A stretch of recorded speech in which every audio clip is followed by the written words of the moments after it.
영원하신 부부의 인을 맺기 위한 거룩한 식전 후에 당신의 무한한 사랑과 축복이 같이 하시옵소서.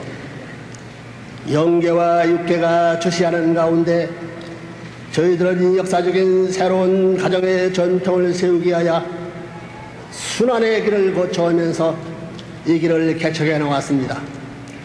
이는 당신의 창조 이상 가운데 본연에 타락하지 아니했던 선남 선녀를 중심 삼고 선한 자리에서 아담 해와가 하나님을 중심 삼고 하나님의 사랑에 의하여 참다운 축복의 한 날이 있었던 널 하나님을 중심 삼은 선의 부모여,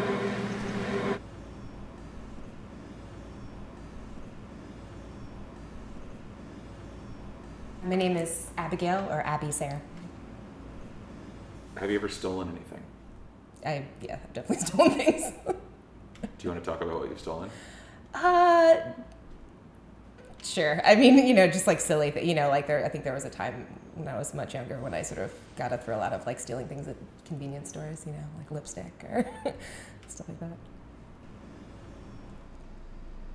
I guess it's hard to say. It was like a long process of leaving, but by the time I was probably 24, I was like out and not looking back.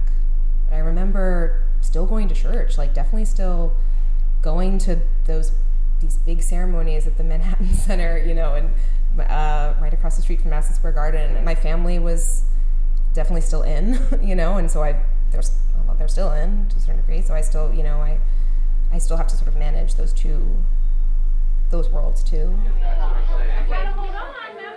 Well, Marcel, the last time he came in, he said, "Oh, next time you come in, you know, I'm going to take you out to dinner." Well, number 5, so many new people that they want to just have with the guys again. It's like I told Mark, I said, this company doesn't even acknowledge.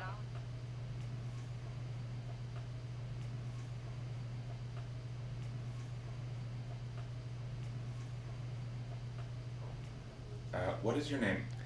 Kazu Watanabe, or Kazuaki Francisco Watanabe. What's your favorite color? Blue. What kind of blue? All kinds of blue. Have you read Bluettes by Maggie Nelson? No. I recommend that book. It's about falling in love with the color blue. Okay. Have you seen Blue by Derek Jarman? Yes. Any more blue questions? The thing about the church is that it defines everything about you. Or it can, and it did to me, so that I had no practical understanding of the world. So my life purpose has always been defined by the church, which is basically absolute filial piety and duty to the Messiah and to my parents. I had no practical sense of what I was supposed to do, and I didn't care.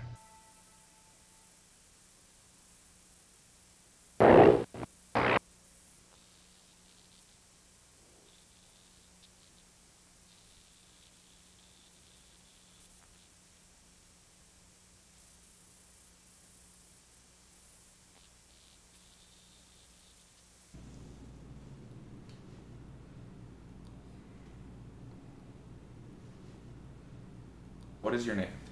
My name is Mitchell Ildo Henkin. What bothers you for petty reasons? Oh, man.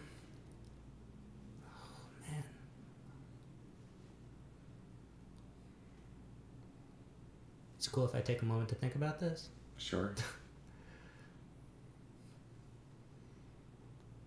I think out of things that bother me for petty reasons, I think that generally so many things bother me, but then the more I think about them, the less petty they seem.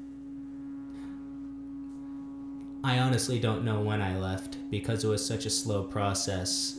I assume I left when I left New York, but I think bits and pieces of it are still stuck to the bottom of my shoes. I was conditioned very well.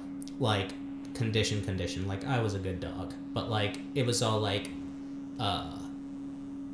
it was all unconscious. It was, like, I had a gentle leader on and someone was tugging my nose in whatever direction I needed to go, and I was fine with it.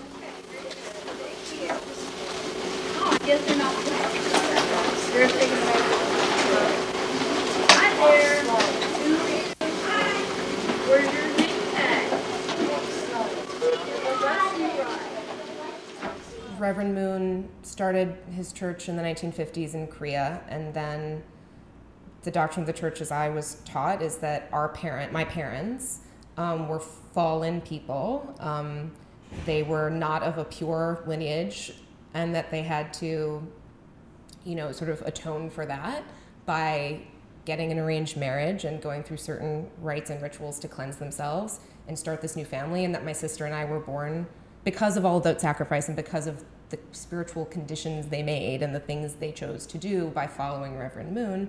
My sister and I would be born different. We would be born special and sinless. I was expected to remain a virgin until marriage. I was expected to have an arranged marriage, have children. It's definitely not a choice not to have children, which was another incredible bombshell revelation to me as a young woman. I was like, oh my God, this is a choice. I don't have to do that. It was pretty mind-blowing.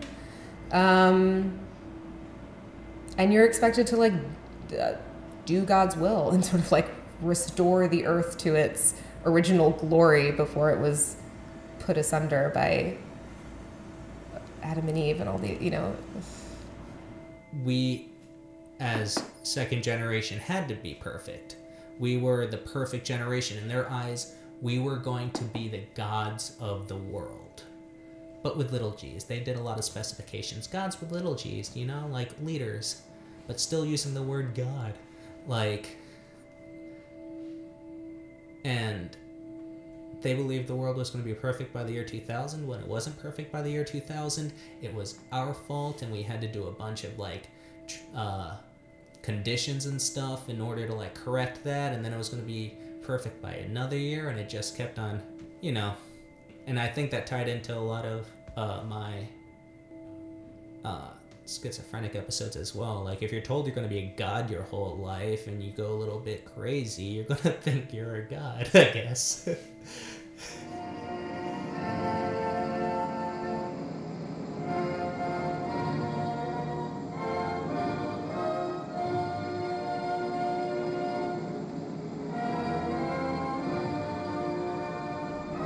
Let's see.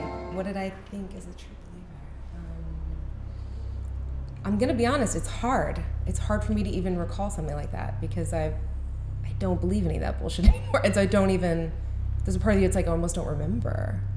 I just remember feeling really, really sad a lot of the time. Whether you're sad about the fact that you've broken God's heart and you've sinned and you've done something so awful that it's caused pain, or whether you're sad that you feel like the church, I'm sure I felt at some time that the church wasn't living up to its ideals, so I was sad about that. And probably in time I was also just really deep, I don't know, I remember the last time that I really truly believed was when I got my heart completely broken. So I just remember feeling I'm tired of feeling this way. But I definitely still believed at that point, so I just knew I was tired. The most significant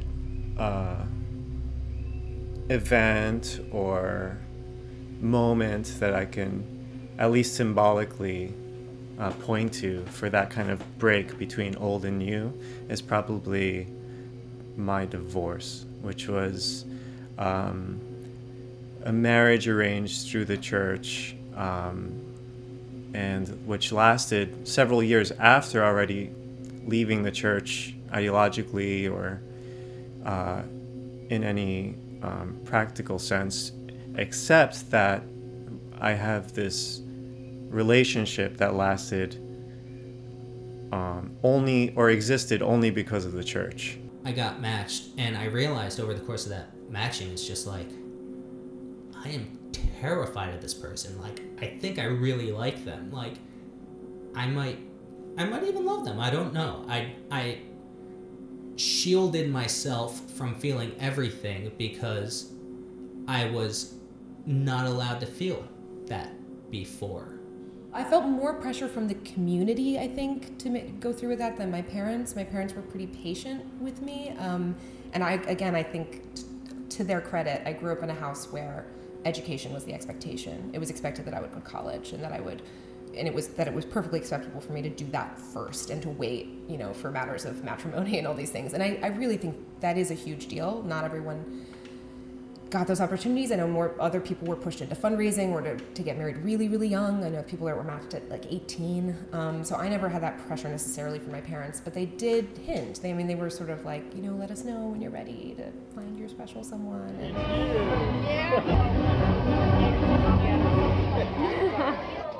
where's my partner? Crazy butter, shade, partner, go! 1, 2. Raise your hand. I'm gonna catch somebody. Who's the partner? Quickly. I just collapsed into myself and I couldn't function around this person. And it was after, she broke it, or she made it so I would break it off. It was a really weird thing. I'm not going to get into that. But it was after that stopped working out that I think I had it. I realized that I was ruined.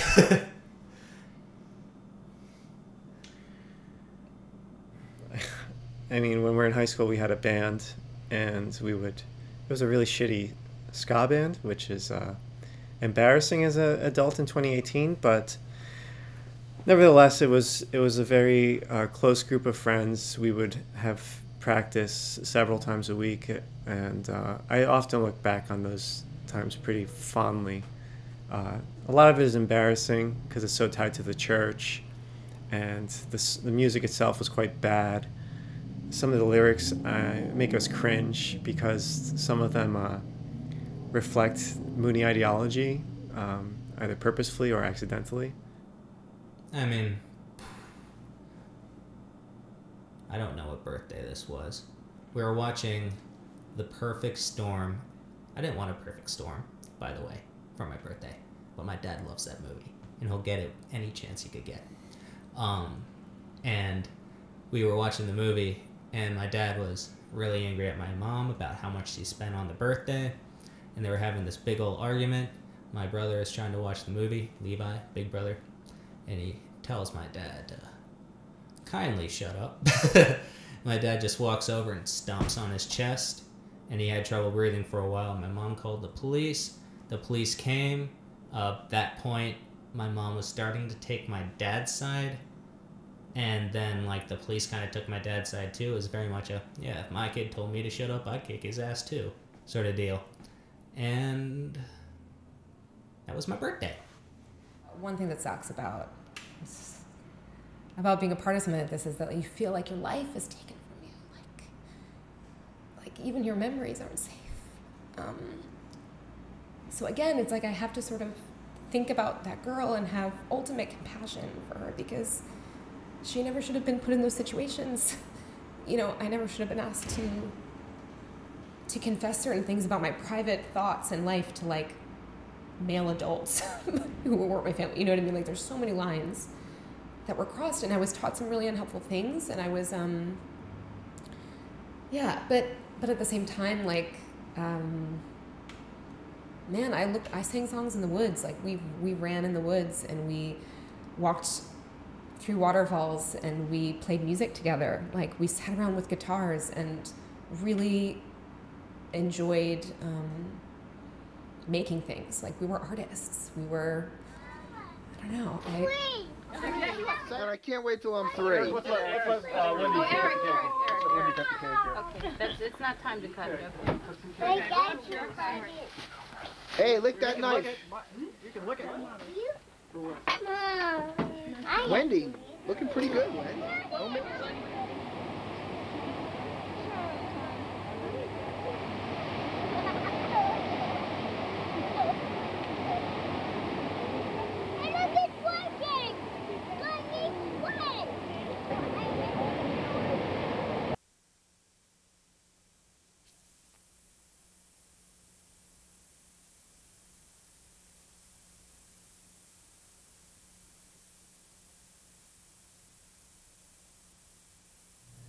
So I feel like I have a degree of wisdom, but also an extreme naivety, both existing within me at the same time. Not everyone can say they were married for 6 years and divorced before they were 30. The flip side of that is now in my late 20s as a divorcee who's only had one relationship in his life, one romantic sexual relationship in his life. Complete naivety and not knowing how anything works in terms of dating, in terms of romantic love, in terms of sex. As someone whose a complete understanding of life has been erased, have to question everything. And I'm still struggling to find out what the point of any of this is. People need other people. You know, it provides you with a sense that you're loved and cared about. And so I definitely lost some of that. I definitely lost this sort of like thing that I could tap back into, where people have known me since I was 5 years old, like adults in my life, you know, that have helped raise me, and experiences that I had with people. I chose to close the door on all that, and I chose to remove myself. I wasn't pushed or running away from that. Like, I was running towards life. Like, I felt like I was going towards this like wide, expansive world where like it was pretty scary. Like, freedom is terrifying, right? Like, it's scary to like realize like, oh, I'm alone in the world. There is no God necessarily, you know, like the whole story, that whole sort of like infrastructure that I had of the world, not true. It all sort of crumbles. What we are left with is like, that means I can make choices for like right now for my life. I can make the life that I want, and it can be messy and beautiful and full of contradictions and not clean and not pure. And, you know, there's no sort of like utopia that I'm hoping for. I'm still trying to find a place something to fill that God hole.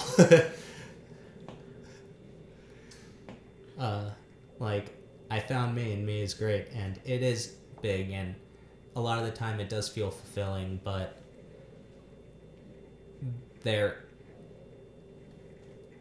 it's a process trying to find solace in the emptiness. And I do I built myself up, and what I do, I did because of me, and what I do for me. But